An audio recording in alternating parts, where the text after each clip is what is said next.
corresponding. So you may be upstanding. You have an option to swear on the Bible or the Quran, depending on your faith. Bible? I, Davies Kimutai, Chirchir, do swear that the evidence I shall give before this committee on the matter under its consideration shall be the truth, the whole truth, and nothing but the truth. So help me God. Thank you. You may take your seats and sign the oath.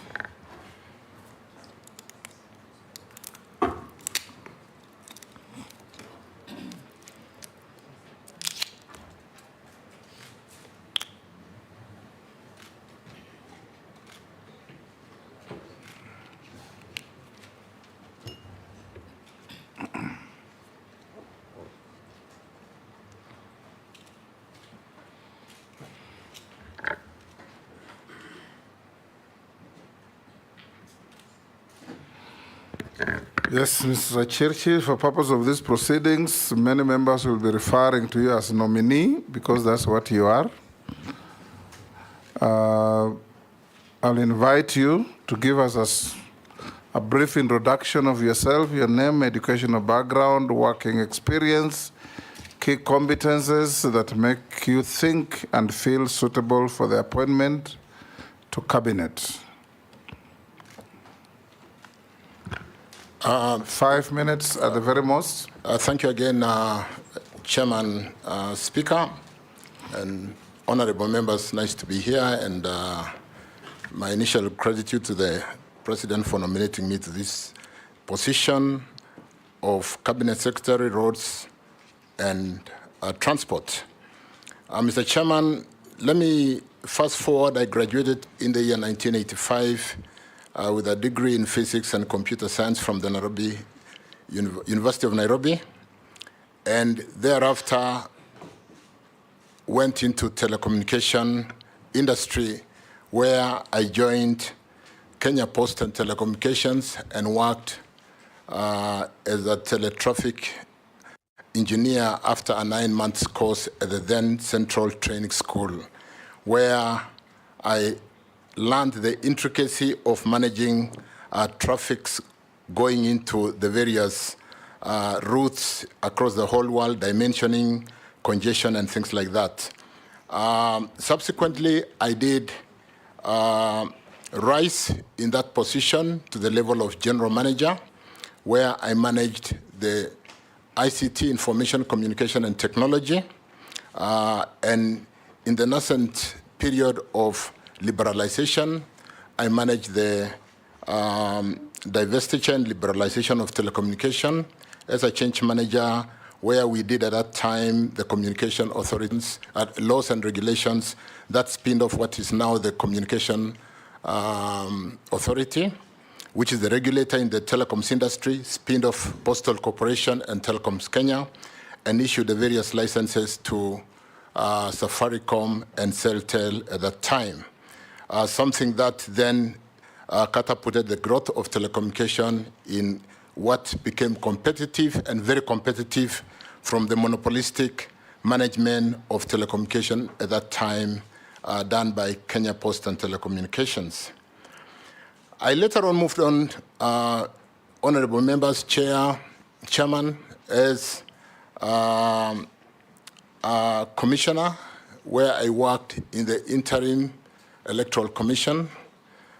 Soon after the challenge that this country faced during the post-election, I came in as one of the electoral commissioners, where I spearheaded various reforms, processes that built confidence that had been totally destroyed in the electoral process, and where Kenyans at that time did not believe in exercising their democratic right through the vote or the ballot. We built a system at one time, Chairman, honorable members, the Electoral Commission at that time was the most trusted organization in Kenya, ahead of the media and, of course, ahead of Parliament at that time. Honorable members, after the term of reform which also catapulted the promulgation of the new constitution where we ran the referendum in the year 2010.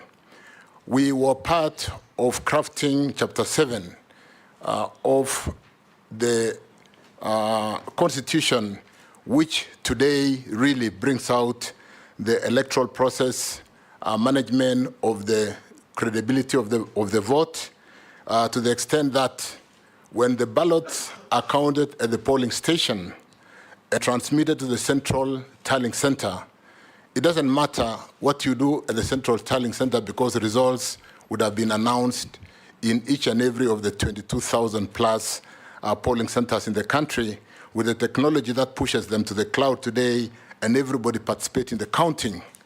Even when we've had the results we had in 2 years where the difference between the winning party and the losing party was 60,000, we were able to come out of the electoral process with acceptance of those electoral results. In the year 2012, I had a stint of going close to politics when I became the Secretary General of the then party, URP, where we worked with a number of leadership to form government, and I then thereafter was nominated and subsequently appointed to the position of Cabinet Secretary, Energy and Petroleum, a role I did work on for 2 years before a list of shame was placed to Parliament, and I was one of them, and of course several members of Parliament, and we went through the due process, and we got out of it over time, but not before some of our careers were unnecessarily tainted because of the procedure that was adopted at that time. Honorable members, I have walked the journey, and I come here today, 2022 again. I was nominated and appointed after the Kenya Kwanza won to this position that I've been nominated to. I was nominated to the position of Cabinet Secretary, Energy and Petroleum, and I did serve in that position until the 11th of July when the entire cabinet was dismissed. Honorable members, I have done some significant work in my career, in my journey, in terms of creating and adding value to this economy, in building systems, and I have legacies which I do pride of today. And today I stand before you, I sit before you as a nominee for CS, roads, and transport. Let me leave it at that for now, Honorable Speaker. Yes, that will do. I will now invite members to file questions to you, starting with the Deputy Speaker. Thank you, Honorable Speaker. Allow me to question Mr. Davies Chirchir, the nominee, on where he served before, his immediate former position as Minister of Energy, and also to question him on where he's going, which is the Ministry of Transport. So, Mr. Chirchir, you were at the Ministry of Energy and Petroleum. You know very well that one of the biggest complaints Kenyans had was that the cost of energy, that is petroleum products and power, was extremely high.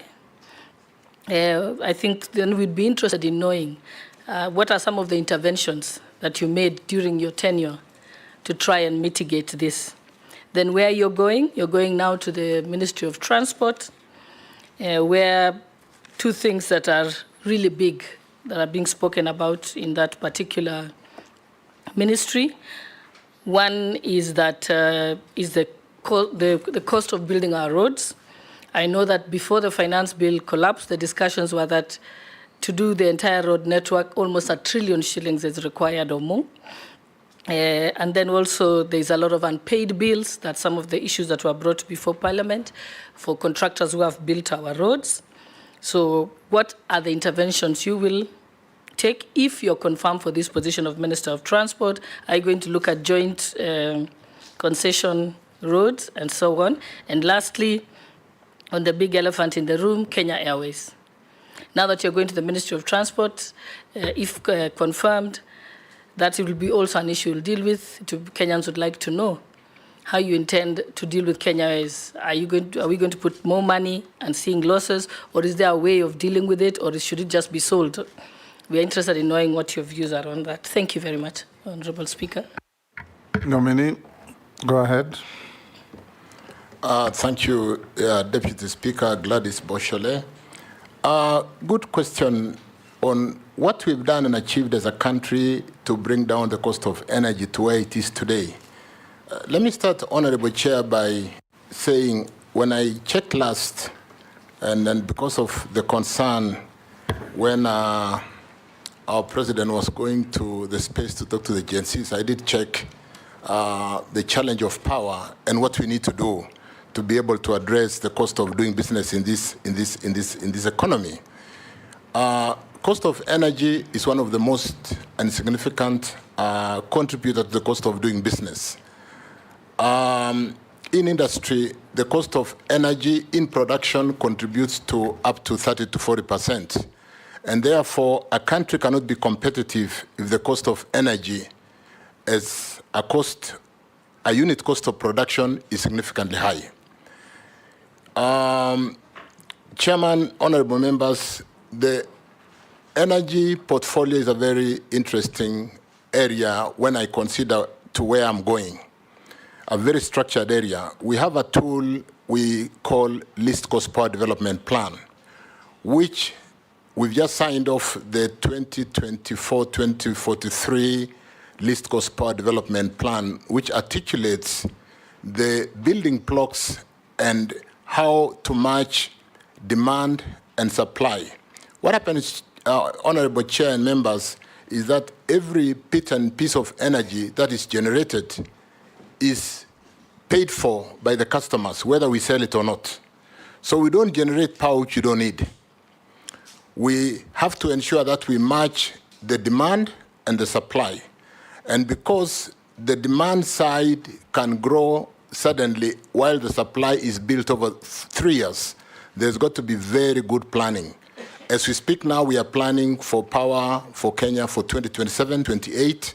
In fact, those are the power plants which we are currently building in Olkaria, in Kiambere, Kamburu, Sola, and so on and so forth, in Meningai, in Nakuru. We are currently building power plants. And what we did to basically get down to the question to address the cost of energy is to really ensure that the energy mix in generation, we do generate power from solar, from wind, from geothermal. Those are the three cheapest cost of generation, including, of course, hydro. And the most expensive generation is from thermal. And during times of drought, we run thermal more because the hydrology would be low.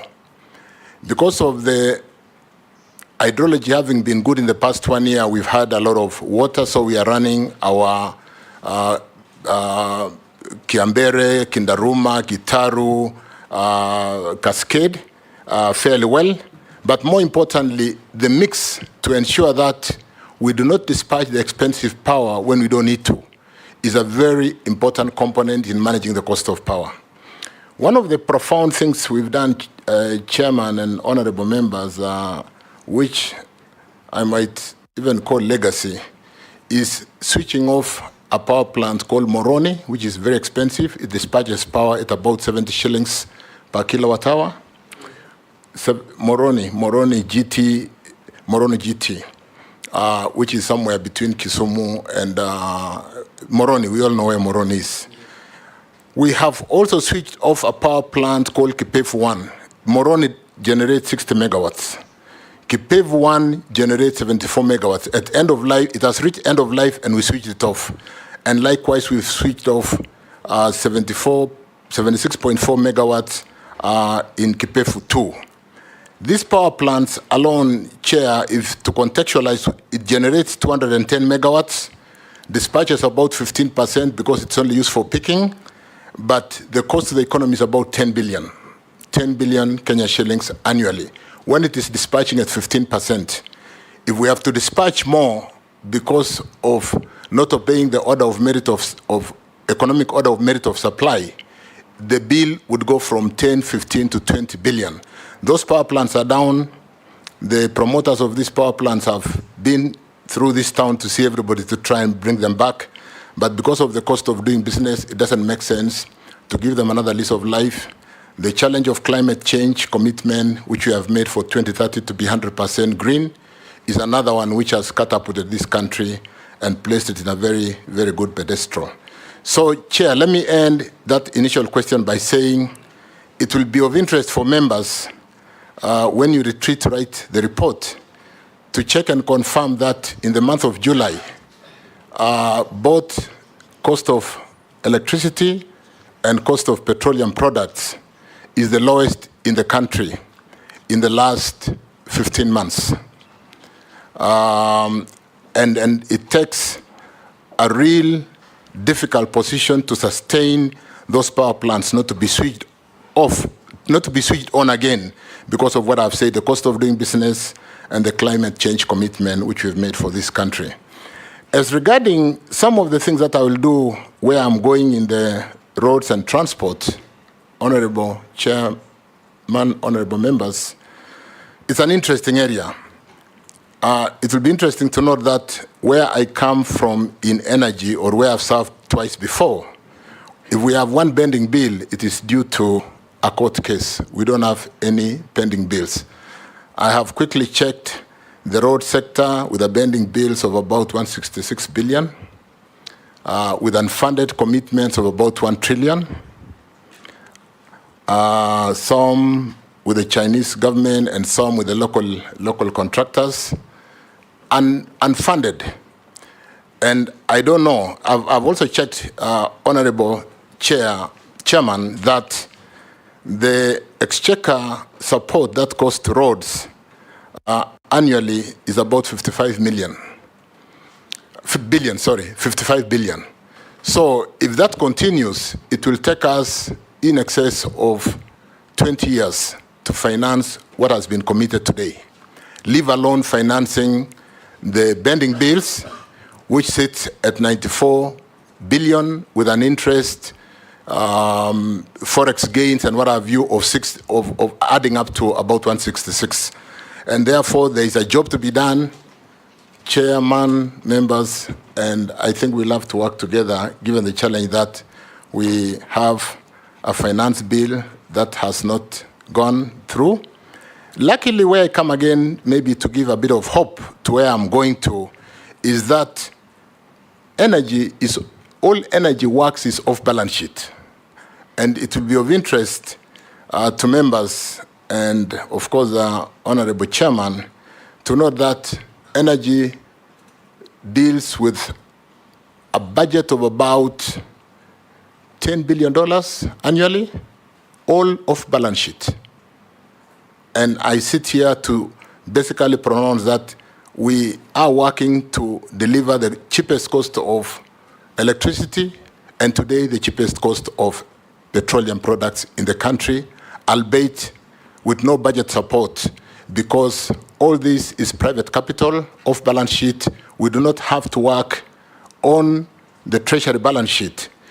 Otherwise, we'll need 20 years, Chairman, to be able to fulfill those commitments that we have signed onto and that we have to deliver because they are contractual. Thank you, Chairman.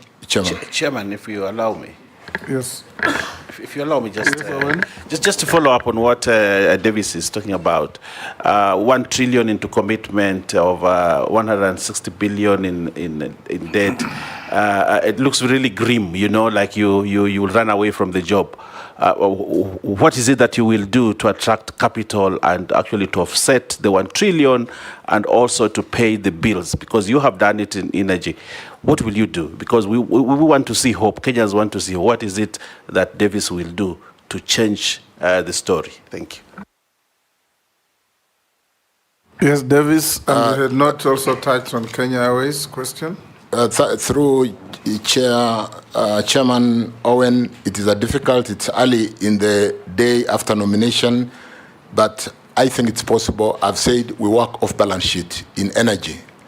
And when you Chairman, you have term sheets which stipulate that maybe the cost of constructing a kilometer of road or the cost of generating geothermal, if you are coming in as a private investor, should not be indicative tariffs. We gazette indicative tariffs through EPRA, where when you're generating power, we tell you if you're coming in, we're not signing if your tariff is above 6 cents US. So I think we should really be looking at frameworks like if you are coming in, we cannot sign a contract if you are building a road beyond 100 million Kenya shillings per kilometer, so that we don't get into commitments of trying to build a road for 500 million Kenya shillings per kilometer. And so even as you walk in to do your initial study, you don't spend time to push us to a commitment where we are building a kilometer for the price of 5, 6, 10 kilometers. We will need to look at, more importantly, how to work off balance sheet. When I say that $10 billion,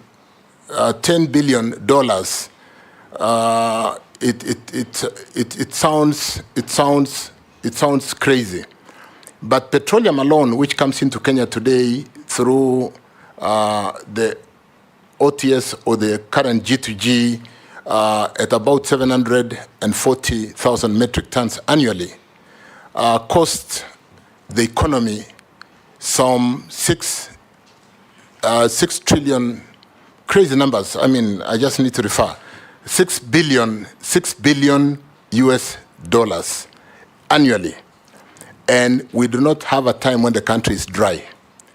Even at the peak time of the tightened monetary policy, when the Fed went into 5.5% interest and the interbank rates were crazy and there were no dollars in the industry, we did not run dry because we do not have to rely on the treasury to help us to bring these necessary products to drive the economy.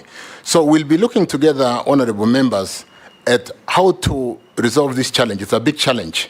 Raising a trillion Kenya shillings to build those kilometers of roads where commitment has been given. Having to pay the 160 to 170 billion Kenya shillings on bending bills and growing by the hour, growing by the day, is something that we can look at what you would call securitization of the little money we have in the road maintenance levy, and borrowing a bullet today and paying with an interest over 10 years, and we should be able to finance. As to whether those are acceptable, being in an IMF program today is something that we'll need to sit down together and resolve, because it's a commitment this country has made. We'll have to address it. Thank you. Point of information, Speaker. Small point of information. Yes, This might be beneficial to the nominee, and I think I agree with him. The proposal of getting resources securitized by our instruments, which is, for example, fuel levy. In last Parliament, when I was chairing transport, Honorable Speaker, we actually proposed, and we have actually a legal instrument. We have the law, so which means the nominee might want to exploit that opportunity, Honorable Speaker. Thank you. Yes, the Deputy Speaker is saying you have not touched on her question on Kenya Airways. Thank you. Thank you. Sorry about that. Kenya Airways is another interesting investment which you do know that we all love to have our Kenya Airways, and I think we should continue to have it and promote it. Kenya Airways, as we speak, and for the short time I've been preparing to appear before you, I do see Kenya Airways running a system that needs a lot of support, and where the Kenya government, I think to date, has given support to the tune of 600 billion Kenya shillings to be able to stay afloat, given the negative negative cash capital that they are operating in. Chair, I think the reforms at Kenya Airways, starting from the needs a lot of communication and ownership by the employees of Kenya Airways, and we're going to sit down and get them to understand that it's a problem that must be sorted out internally. the CBA or the negotiated terms and holding on to them when somebody else is having to pay your bill is something that we'll really need to sit down as an enterprise, as Kenya Airways, and address. I've also seen Kenya Airways having a portfolio of flights that may not be suitable in the Embraer, which do not have the kind of bottom belly to carry the kind of luggage. And therefore, the first option when you're flying out or flying in, because of the way we carry 20, 30, 40 kilos, is not to fly Kenya Airways. So it is self-defeating to be having the highest fleet of about 13 Embraers aeroplanes in this fleet, and therefore giving us an uncompetitive advantage in terms of customers having to choose alternative flights when they might have actually wanted to fly Kenya Airways. Chairman, I do note that Kenya Airways in the past 2023 accounts had an operating profit of about 10 billion. We'll need to look at what they are doing right and build on that.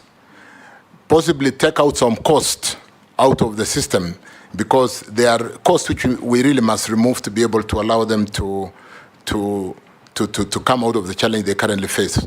But more importantly, if you look at the 600 billion government support in Kenya Airways, and the fact that Kenya Airways today, the Kenya government owns about 49%, 48.9% of Kenya Airways, it will be, if we really kind of allowed government to pick more shares out of that 600 billion, government will go to a shareholding structure of about 80%.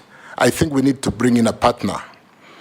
If you see successful hotels, allow me to use hotels, Chair, where they build networks around the world to be able to push their customers into their networks, we need to build a network of a supporting airline that we can leverage on to be able to bring Kenya Airways out of the current challenge they face, but more importantly, to support tourism, support our flower industry, support our green produce in avocado, the things we export because of the perishability very quickly into the external markets, and where the inflows in foreign currency is so significant. So we need to work on Kenya Airways. Thank you, Chair. That will do.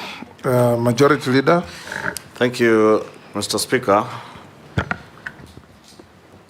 Honorable CS nominee, we just start maybe from where you stopped on Kenya Airways and ask you, we have listened to such stories. I think I've listened to those stories about KQ since I joined Parliament 12 years ago. I just want to be direct. Are we going to listen to that story from the next nominee after you? Or how long should you be approved? Will you commit to the people of Kenya that you can be able to sort out the problems of Kenya Airways? Because as you say, it's true, they are on operating profit, but when you factor in their financing costs, then they make huge losses. And then the story goes on and on and on and on forever. So you may need to tell us whether you truly mean business. Should you be approved, and how long it will take us to see a Kenya Airways that is truly functional, profitable, and is giving value to the people of Kenya. Because even nationalizing it, if you do not give value to the people of Kenya, then it may not make sense. That being so, you have been Cabinet Secretary for Energy, and you were, at the time we did the famous G2G in the oil industry. You tell us how beneficial that G2G was. Was it beneficial to the country, or was it on net terms a loss to us in terms of the oil prices and all the other issues that Kenyans raised about the G2G? And more so in view of the current conversation. You've seen Kenyans online saying that the airport has been sold. Far from it, from what we hear, and negotiations on PPP framework with the Adani Airport Holdings Limited. Are you the man to run this PPP with Adani or any other interested private equity partner that may come in And can the people of Kenya trust that you will do it for value, for good value to the people of Kenya, if G2G was not of value to the people of Kenya? I say if, because to be consequential to your first answer on G2G on oil. And maybe you would take a bit of time to tell us what you have been able to dig in your briefs from the ministry. I'm certain you've gotten briefs from the ministry on this Adani Airports Holdings PPP engagements, the engagements that are there. Lastly, just to add to what Honorable Kosing was saying, yes, the framework is there for leveraging on the RMLF funds on roads, but as you rightly say, with the programs that we are on and our debt ceiling, that may not be an option, a viable option for now, so you may need to really think out of the box in terms of funding our roads projects. Thank you. Davies, try and compress the answers. Thank you, Chair. I think KQ is, it needs, like I said, there'll be quick wins. There'll be the low-hanging fruits, like I said.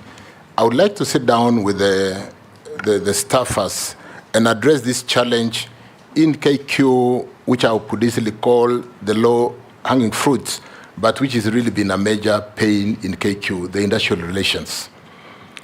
We need to have ownership of the entire management and staff of KQ to understand the challenge and that we need to get out of it, because somebody else cannot be paying for our lunch and we just have the lunch.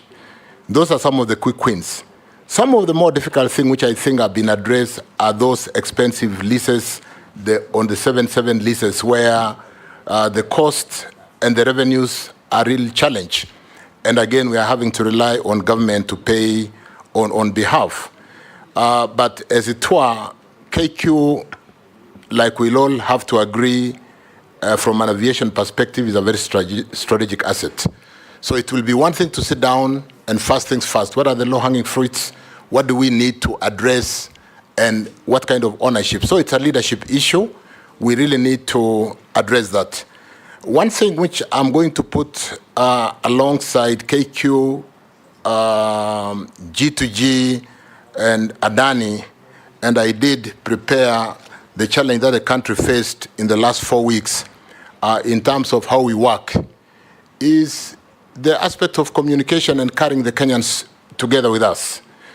Article 35 of the Constitution, and I did make a record of that so that I don't fumble around, where every citizen has the right to information.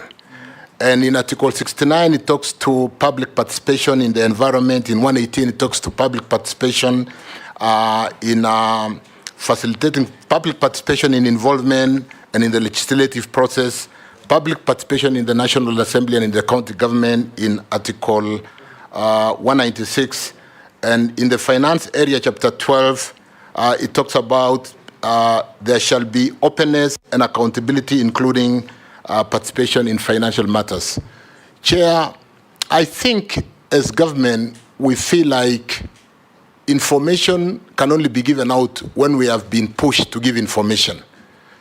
The public participation is articulated in the Constitution and in the act that has been in Parliament to basically actualize how public participation should be conducted, and which is causing a pain today, including the ruling that we just had the previous day, is something that we need to carry Kenyans as we do some of the things we do, like in Adani, in Kenya Airways, or in G2G. Because G2G was a fairly complex and a quick solution required to address the challenge of the time. But we're trying to explain today, even to members of Parliament, to understand something that was built over a period of 4 months. If we carried everybody along in public participation so that they understand every step as we go forward, we wouldn't be facing the kind of challenges we are facing today. So there'll be need to inculcate public participation from inception as we carry the programs forward, so that we are together with Kenyans at every stage. Of course, how that is done is something that we'll need to really work on. So really, I think we really need to address the challenge that we find ourselves doing what we believe is right for the country, but the population do not quite understand because we did not carry them along the whole journey. The G2G story, Honorable Kimani Chungwa, through the chair, I think was a great success for this country. At a time when we came out of COVID, at a time when the Ukraine war was a big challenge, and the inflation rate was soaring at a high of 9%, including in the US and Canada. A very tight monetary policy running even today at 5.25% to 5.5%. And the dollars would rather be in soft trading as opposed to trading with risk. Everybody was basically earning more money, taking their money to the bank. And a situation which did not only affect Kenya, in fact, in the tea industry, we were not selling our tea because there was no dollars out there. It was a global crisis. Let me then answer the point. Avoid the temptation to give a lecture. Yeah. Answer questions. Agreed. Yes. The G2G chair was brought in to forestall the challenge of unavailability of the US dollars in the industry. And we did build a very quick solution to ensure that the country would not run dry. We could be able to purchase petroleum, pay Kenya shillings, on a deferred LCs, which would be confirmed by international AAA or what you would call investment grade banks over the local issued LCs, and be able to get the product and pay later when the situation improves. It has worked very well. I think we have today brought in over 100 cargoes. We have in-account dollars in excess of $3 billion over this. And I think today, if not for G2G, like when we went to elections chair in April, May 2022, MPs will recall carrying jerry cans around the country looking for fuel to run their campaigns because there were no dollars to buy petroleum products. As regarding Adani, so G2G was great. I think it is something, Chair, when there is time and I write my book, it will be one of my legacy delivery to this country. Adani. You know, you are being guided by the chair to avoid giving lectures because the straight answer was the dollar was at 160 something. And part of the benefits of that is at 130 today. Thank you. 130 today. Thank you. Fuel prices, the prices were trading at then and what they would have gone With respect to Adani, Chair, we look at Adani. We'll need, like I opened by saying, public participation, provide information, have a framework in terms of what you would call term sheets, in terms of what is the correct return on investment when we are bringing a PPP. If we agree that the return on investment is 12 to 15% internal rate of return, if we agree on the debt equity ratio, we should be able to really get Kenyans to understand, get everybody to understand, is Adani a deal we should do? Is it going to help Kenya?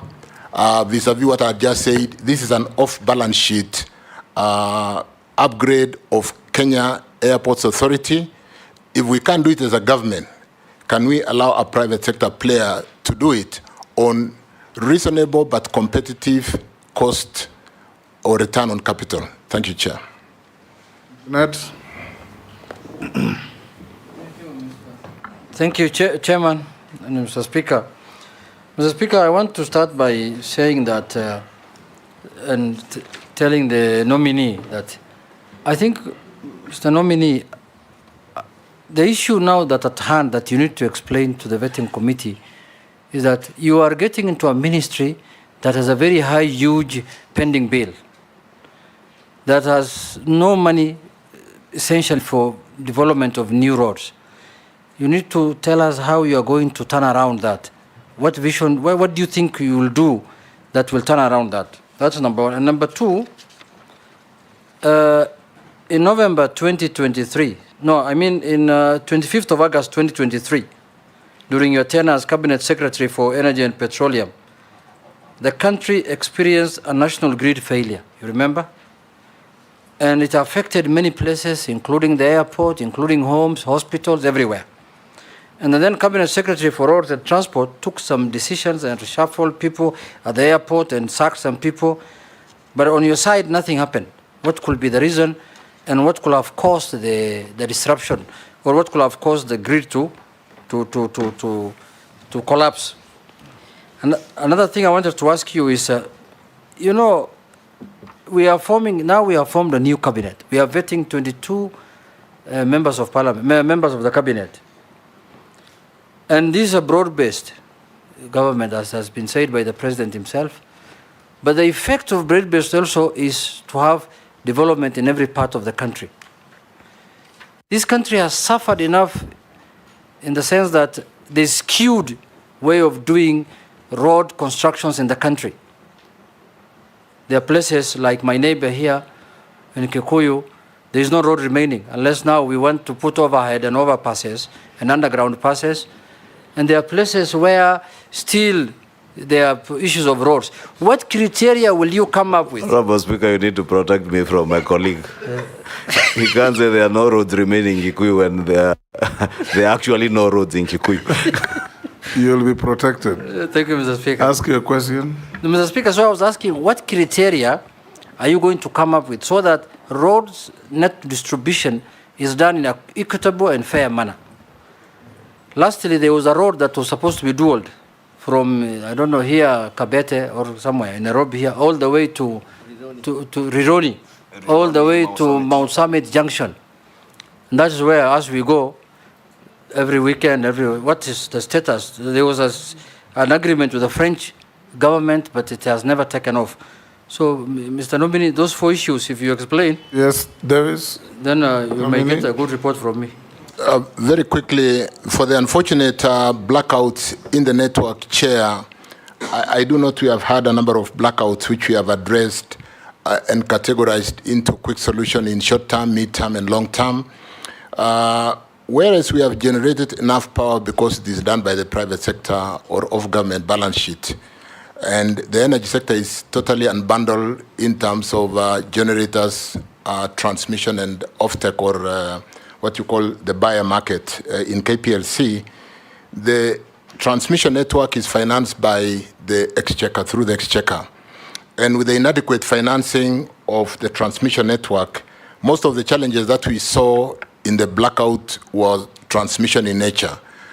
Chair, we have 2 very specific challenges in Kisumu, Moroni, Chemosit, a network which links to Bomet through Kigati to Awendo, Homa Bay and Awendo.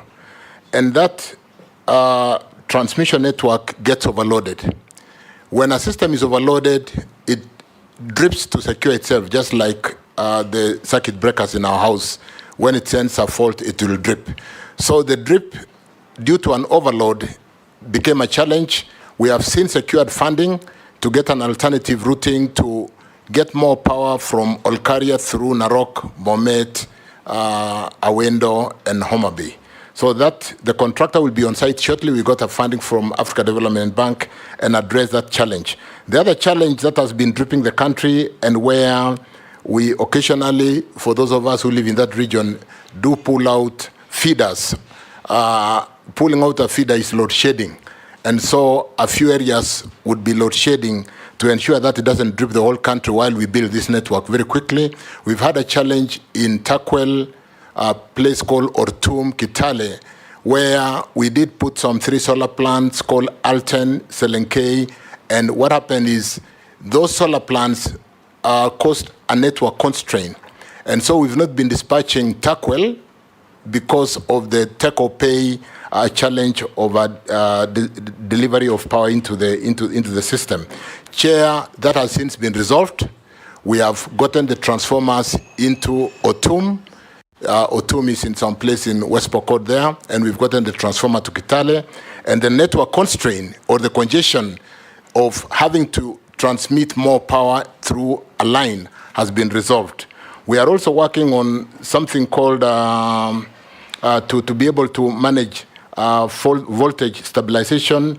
We are working on STATCOMs on the Ethiopia-Kenya line to be able to address the voltages so that we do not have this intermittence and a network disturbance, which causes a blackout.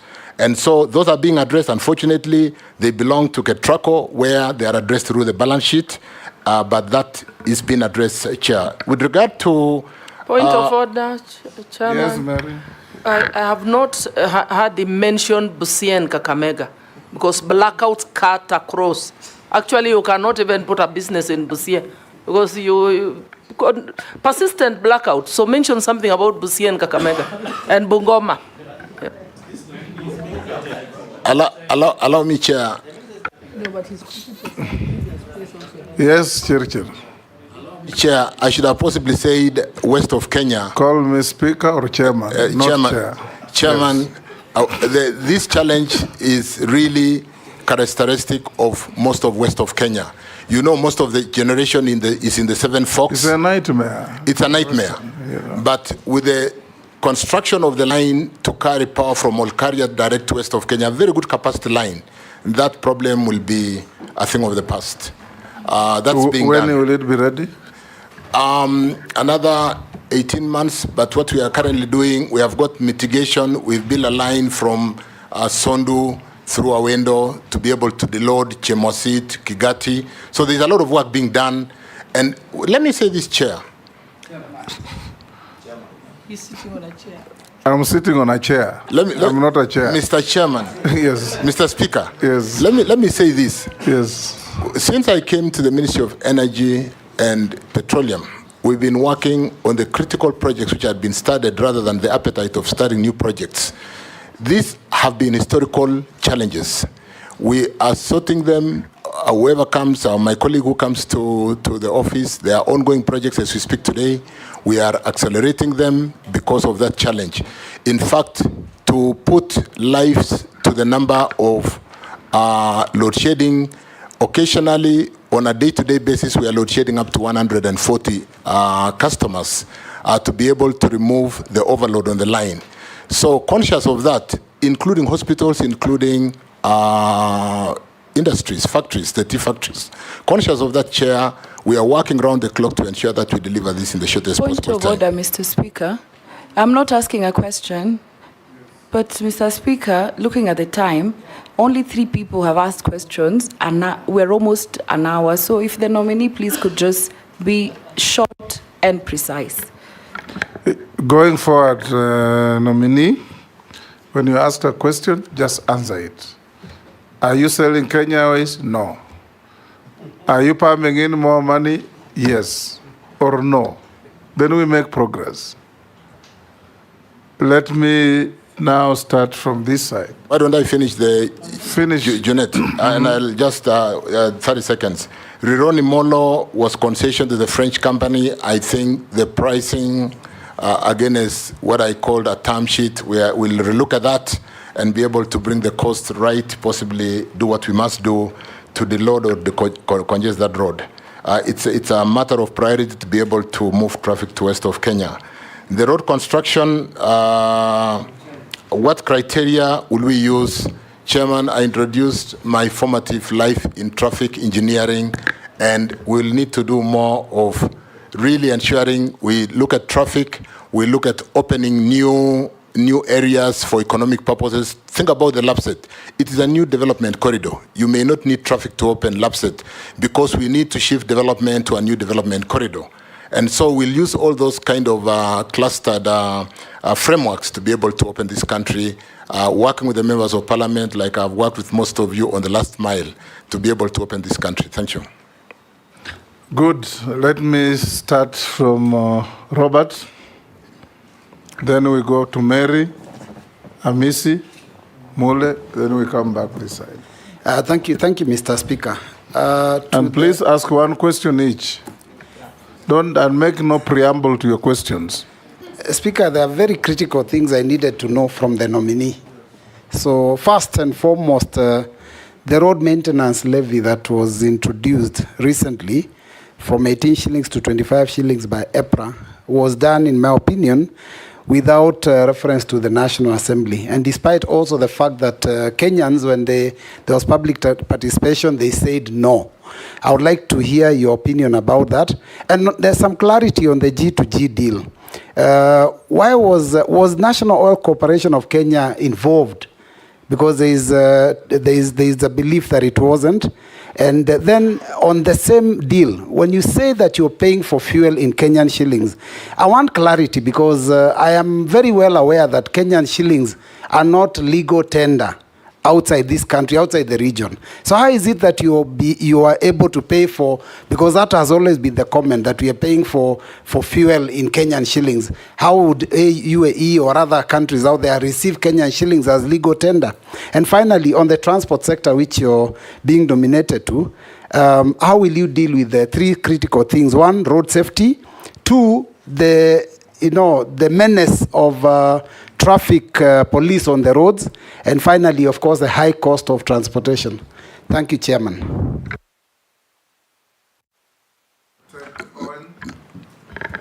Swali moja. Thank you very much. Thank you very much, Speaker. Speaker, I would like to ask Davies, our nominee, this one question. The north of Kenya, that is Malindi, Tana River, Lamu, those areas are very productive, but the productivity has been hindered because of the lack of the airport in Malindi, a good airport. This has been a question that every government has not wanted to face, that we must, Malindi is decaying because of the lack of the airport. Over $100 billion investments in Malindi, they are coming down because of the lack of the airport. You're a clever man, that I know because I've worked with you before, and I want to declare my interest. What will you do really to solve this problem of the airport? Secondly, the open sky question. We are protective of KQ, yes. But again, we also need to open this country to more investment by allowing other airlines to come in.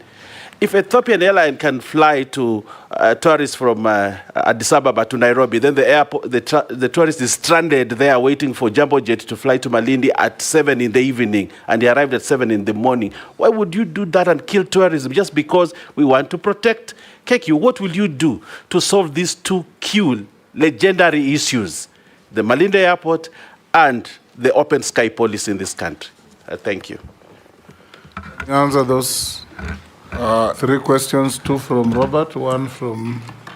Chairman, the issue of road maintenance levy, which granted has done very well, because you will notice that our highways are very well maintained, is a good thing in terms of the ratio that I've seen on how it gets to Kena, Kura for the urban, and Kera.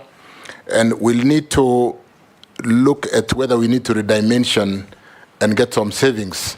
Are we over-providing? Are those percentage distribution frameworks supporting? Because whereas the road development does not have any revenue because we rely on the exchequer support, can we be able to, in line with what I said earlier, having to get more of off-balance sheet road development in an area where we'll be together looking at a policy on tolling, road tolling, so that you pay as you use.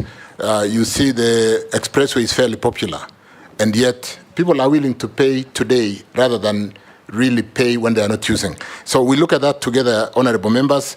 Ongoing, we will really, because of the 7 shillings additional, that was, like you said, hurriedly, without coming to the House, we'll need to look at that together. I think it's topical. I don't know whether it is in court as we speak.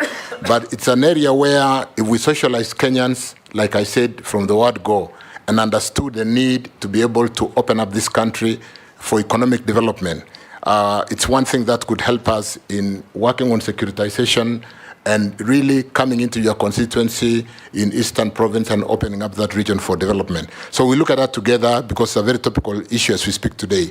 NOC wasn't considered because NOC was not able to play in this space.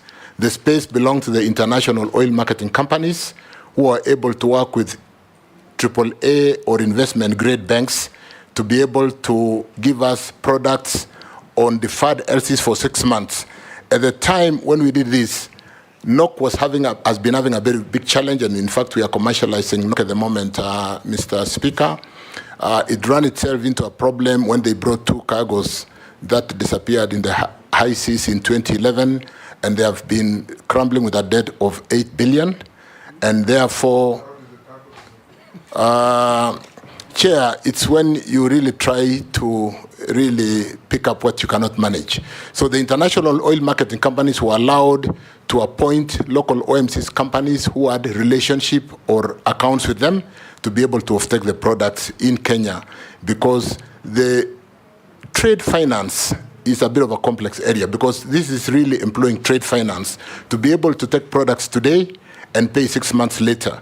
Pay in Kenya shillings today. In the meantime, because the dollar accumulation was very tight, buy the dollars in a structured form where KCB, Standard Chartered are the only people going to the market through central bank, with in a very structured way. We had a committee called TRIMCOM, Treasury Risk Investment and Management Committee, which meets every Wednesday. And therefore, we had a very structured way of taking the shillings and going to the market from the 120th day to buy in a structured way, so that we also removed the interbank rate, which had gone off completely. So NOC was not included. They could not play in this space. Regarding the final question from Speaker, Malindi Airport. Malindi Airport, how, Yes. how did the cargo disappear? That is the question. The dollar. That's what he's asking the chairman. let me One, two. Let me mention that. Let me come to that. The traffic, the road safety, traffic issues, and high cost of transportation is something with the technology today. Let me just say, I'm aware that technology is being employed to be able to have an intelligent system with cameras on the road, with an electronic wallet that gives you point for good driving, removes point, and be able to eventually even cancel, with a kind of fine system that can be operated in this electronic space. We should be able to address. I know there's a project which is already going on. We'll need to review that and confirm. There is an ITS, Intelligent Traffic Management System, which is going to be addressing offenders at junctions and things like that. We'll look at that together and implement that quickly. Road transportation or transportation then becomes expensive because of the challenges inherent from the cost of fuel, the cost of congestion, and then so on and so forth. Traffic management becomes very important today, where even with Google Maps, you are able to choose the route without traffic. There is no reason why, when I'm coming from Bomet, Honorable Speaker, I have to drive into a dead traffic end and slip over in my Mayu escarpment, when I could have actually, because of traffic management technology, just go out through Naivasha and get to Nairobi in 2 hours, and instead end up sleeping in the escarpment, and yet the technology is there today. So we'll implement those aspects of traffic management together. Malindi, Mheshimiwa Owen, I know Malindi is passionate. It's a tourist destination. We'll need to sit down and work together and see, like, from a traffic perspective, tourists would rather be flying than going on that narrow road into Malindi.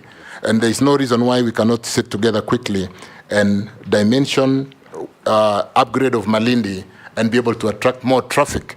But more importantly, look at how commercial that should be, so that we do not get into the kind of bending bills that we talk about. Open sky question vis-a-vis the reciprocal requirement as per regulations is something we need to look at together.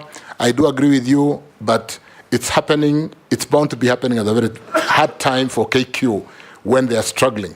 So let's see, do we push KQ to improve as we open our skies with those reciprocal arrangements? Because even if we did a reciprocal arrangement and our flights to those destinations are the Embraer, which are not able, they don't have the belly staff to carry enough luggage. So we really need to work very quickly to see whether we need KQ to come up, and I think we do, and be able to work on the open sky policy with, more importantly, the reciprocal arrangements. Speaker, thank you. Thank you very much, Mr. Speaker. Honour Davies, you've told us about your attempts to equalize provision of electricity in the country, and especially through the last mile.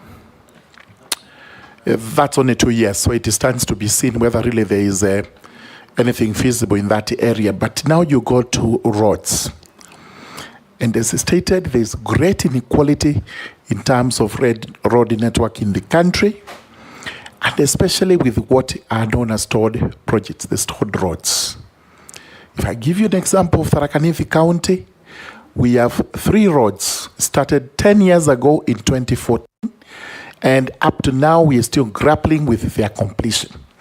Will it be your policy that you will actually dedicate resources as a matter of urgency to completion of stored roads and projects so that at least the network can, to some extent, be equalized?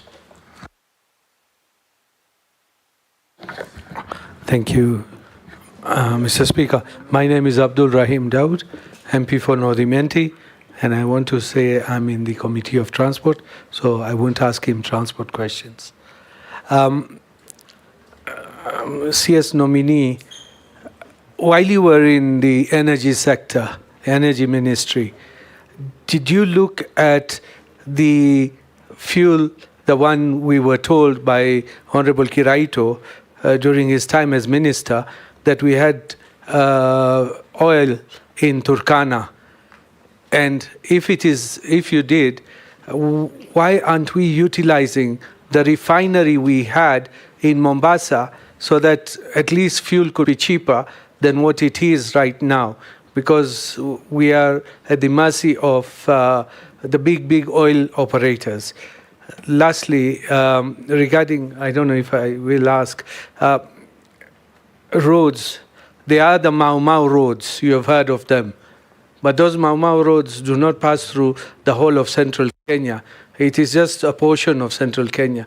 Will you think of extending it to the other part, Mount Kenya East as well? Because we do not have the Mau Mau roads.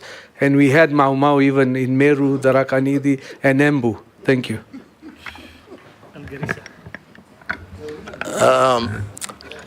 Thank you, Chair. Let me start with George Murungaru regarding the Northimenti and the concern of stalled projects in Tharaka Nithi. We do not have an option. We don't have an option. We've signed contracts. The interest will be piling. The bending bills will be piling. Unless we have a way of exiting, which I think they were considered before they were contracted, we'll have to look for funding solutions. And Chair, like I said, like the G2G, we have to think out of the box. Chairman.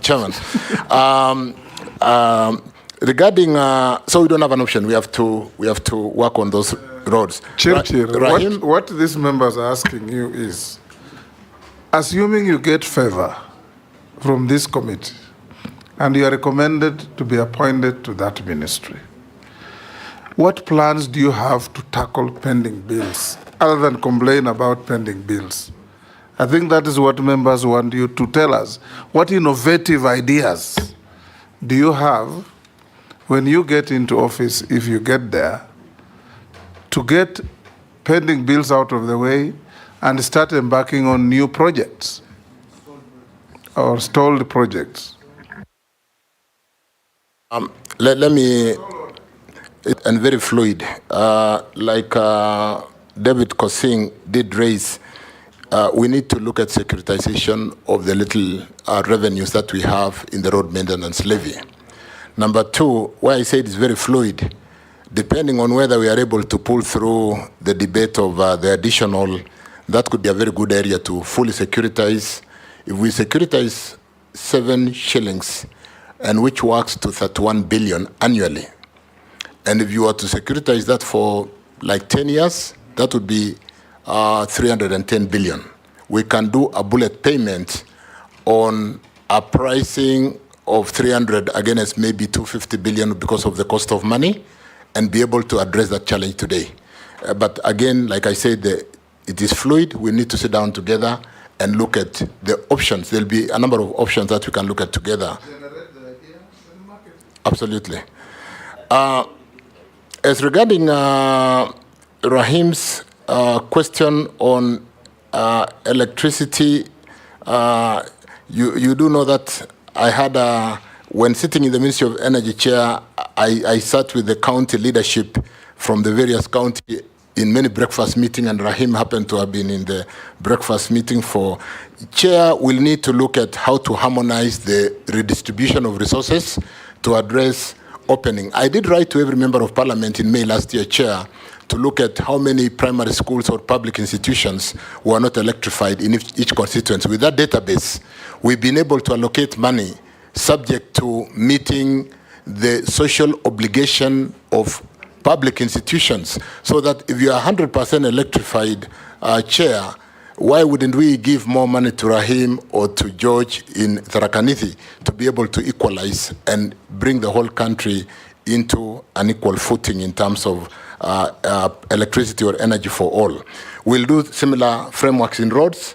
We'll sit down together and map what we need to do to be able to really push the country forward.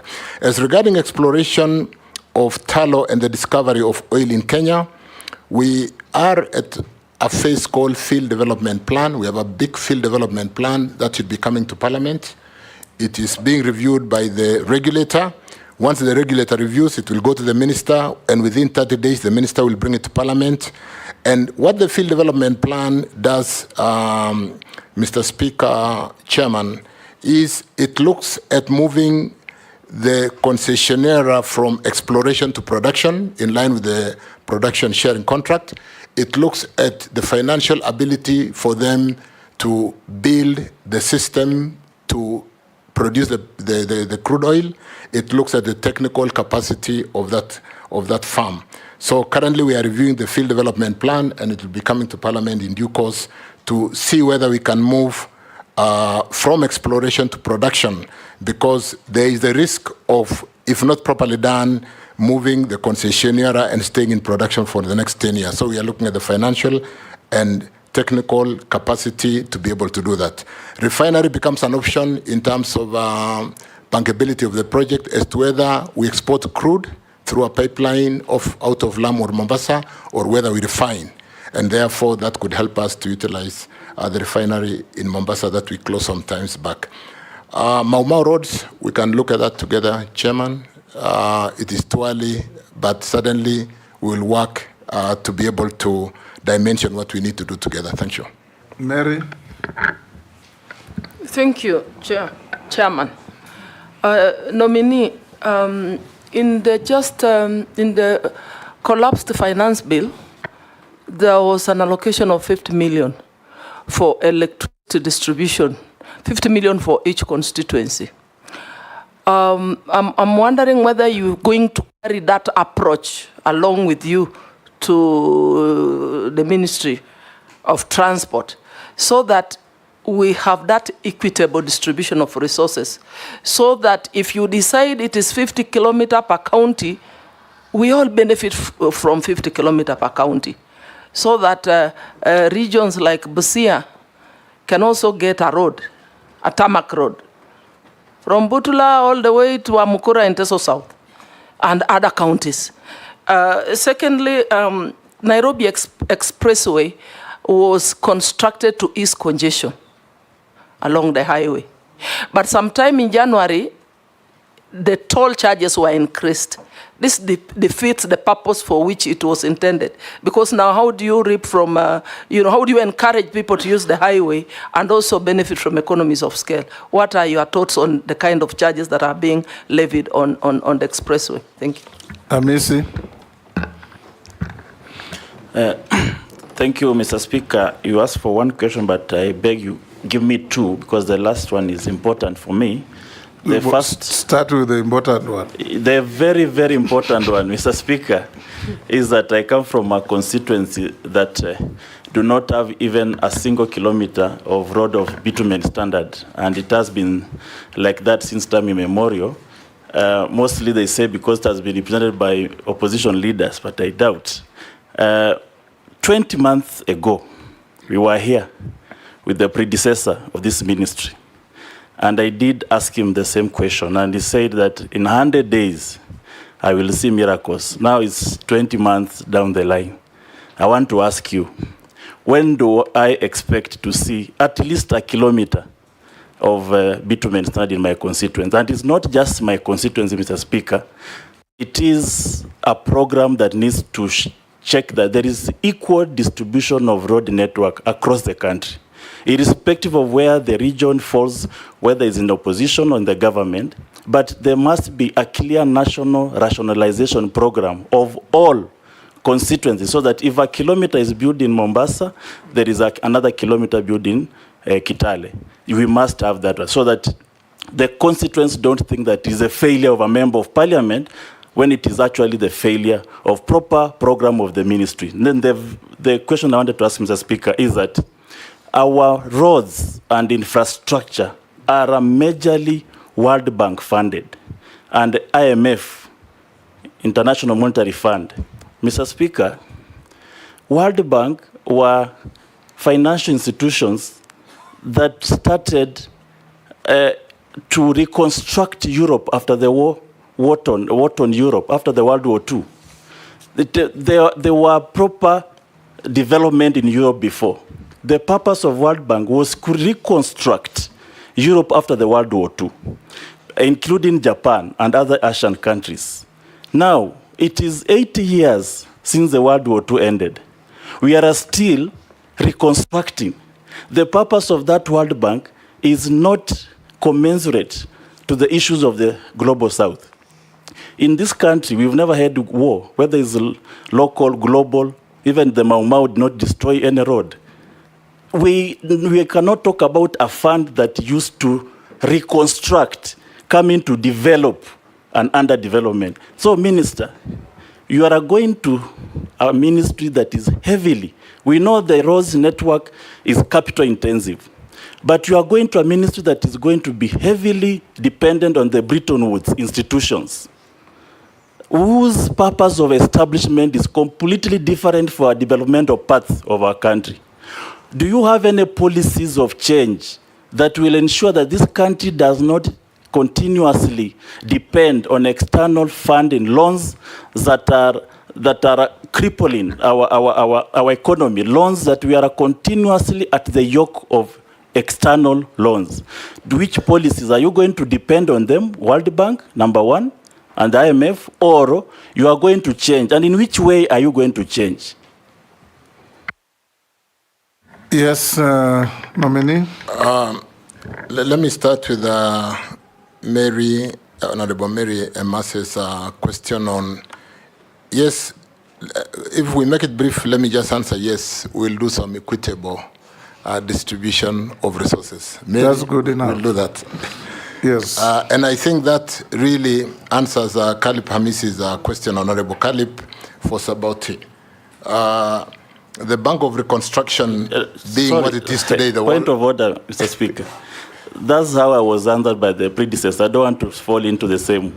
I just ask, do you have any rationalization program that will ensure, not just Saboti, that every part of this country has an equal distribution of red network, so that Saboti will also benefit?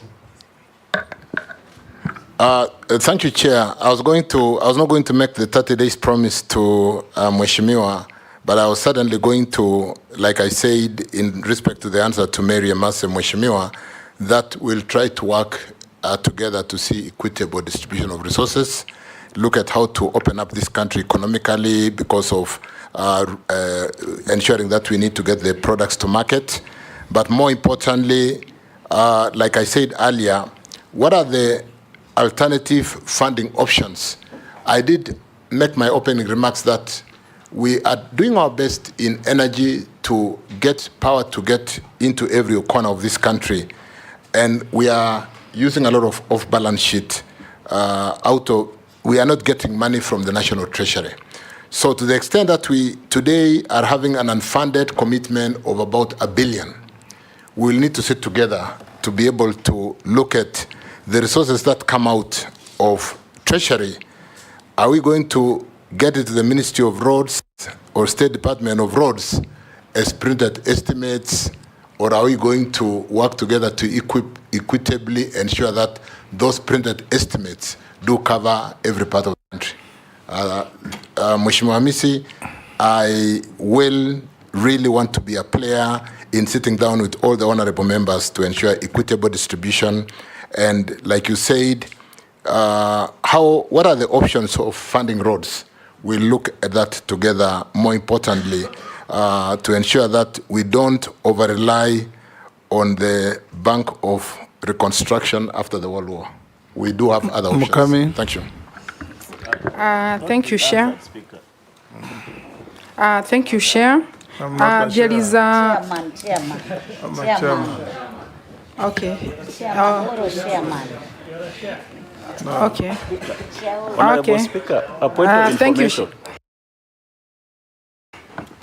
Yes,